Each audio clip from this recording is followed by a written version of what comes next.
उत्तर प्रदेश की राजनीति के काले पन्नों में दर्ज 2 जून 1995 की तारीख एक ऐसा दिन जिसने भारतीय राजनीति का चेहरा बदल दिया। आज हम आपको उस घटनाक्रम की पूरी कहानी बताएंगे जिसने 2 दिग्गज नेताओं के बीच स्थायी दुश्मनी की नींव रखी। नमस्कार, मैं हूं भारत पंचवाल। स्वागत करता हूं आपका यूबी मीडिया की पेशकश सियासत में, जहां हम आपके लिए लेकर आते हैं सियासत के गलियारों से वो खबर जिनसे आप अनजान हैं। ये वही दिन है जब समाजवादी पार्टी के नेता मुलायम सिंह यादव और बहुजन समाज पार्टी की मायावती के बीच गेस्ट हाउस कांड हुआ। एक ऐसा कांड जिसने यूपी की सत्ता के गलियारों को हिलाकर रख दिया। आइए जानते हैं इस घटना का राजनीतिक रहस्य, इसके निहितार्थ और इसके दूरगामी प्रभाव। 1995 की शुरुआत में उत्तर प्रदेश की राजनीति में एक दिलचस्प मोड़ आया जब 2 पूर्व विरोधी दल समाजवादी पार्टी और बहुजन समाज पार्टी एक साथ आ गए। इस गठबंधन का उद्देश्य प्रदेश की राजनीति में एक नई दिशा तय करना था। सपा का नेतृत्व मुलायम सिंह यादव कर रहे थे, जबकि बसपा की मुखिया कांशीराम थे, जिसके विचारों में दलितों और पिछड़ों के अधिकारों के लिए लड़ाई का जुनून था। गठबंधन की सरकार ने उत्तर प्रदेश की सत्ता संभाली, जिसमें मुलायम सिंह यादव मुख्यमंत्री बने। हालांकि गठबंधन की जड़ें जितनी मजबूत दिख रही थी उतनी ही कमजोर भी थी।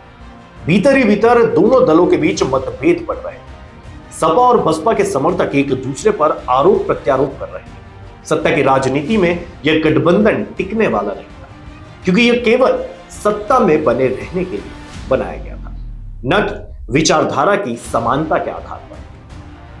23 मई 1995 का दिन था जब मुलायम सिंह यादव ने कांशीराम से मुलाकात कोशिश की, लेकिन कांशीराम, जो उस समय स्वास्थ्य संबंधी समस्याओं से जूझ रहे थे, उन्होंने मुलायम से मिलने से इनकार कर दिया। कांशीराम ने उसी रात बीजेपी नेता लालजी टंडन से संपर्क किया।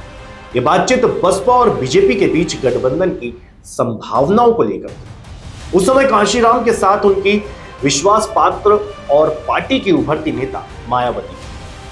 कांशीराम ने मायावती से पूछा कि क्या वह उत्तर प्रदेश की मुख्यमंत्री बनना चाहे।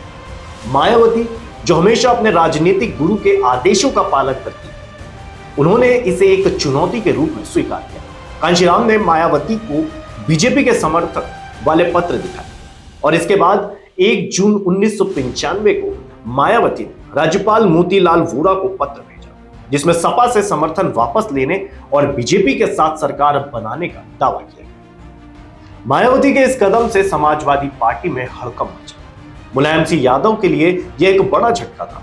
उन्हें अपने राजनीतिक करियर में पहली बार इस प्रकार की चुनौती का सामना करना पड़ा। मुलायम ने अपनी राजनीतिक शक्ति का प्रदर्शन करने का निर्णय लिया। 2 जून 1995 को मायावती अपने बसपा विधायकों के साथ लखनऊ के स्टेट गेस्ट हाउस में एक बैठक कर रही थी। इसी बीच मुलायम सिंह यादव ने अपने समर्थकों को गेस्ट हाउस भेजा, जिनका मकसद बसपा विधायकों को धमकाकर या तोड़कर सपा के पक्ष में करना। गेस्ट हाउस के अंदर का माहौल तनावपूर्ण हो गया। सपा समर्थक बाहरी दरवाजों को तोड़ने की कोशिश करने लगे। इस दौरान मायावती को अपमानित करने और उन्हें धमकाने की कोशिश की गई। सपा के समर्थकों ने मायावती के कमरे के दरवाजे को तोड़ने की कोशिश की, उन्हें जाति सूचक और अपमानजनक गालियां दी।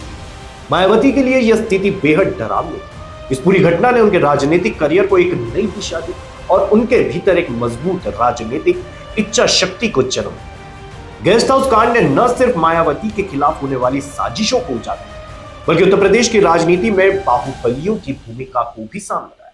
कहा जाता है कि सपा समर्थकों ने गेस्ट हाउस के अंदर बिजली और पानी की आपूर्ति भी काट दी थी, जिससे वहां के विधायकों में भय और आतंक का माहौल पैदा हो गया था। मायावती और उनके समर्थकों को डराया धमकाया, लेकिन वह डरी नहीं। उन्होंने उस समय भी अपने हौसले को बनाए रखा और खुद को संभालते हुए अगले कदम की योजना बनाई। शाम को लखनऊ के जिला अधिकारी राजीव खेर ने पुलिस फोर्स की मदद से वहां से भीड़ को हटाया।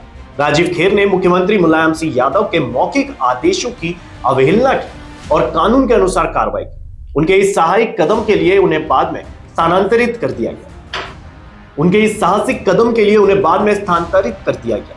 लेकिन उनके इस कदम ने मायावती को एक सुरक्षित मार्ग प्रदान किया। 3 जून 1995 को मायावती ने भारतीय राजनीति के इतिहास में एक नया अध्याय।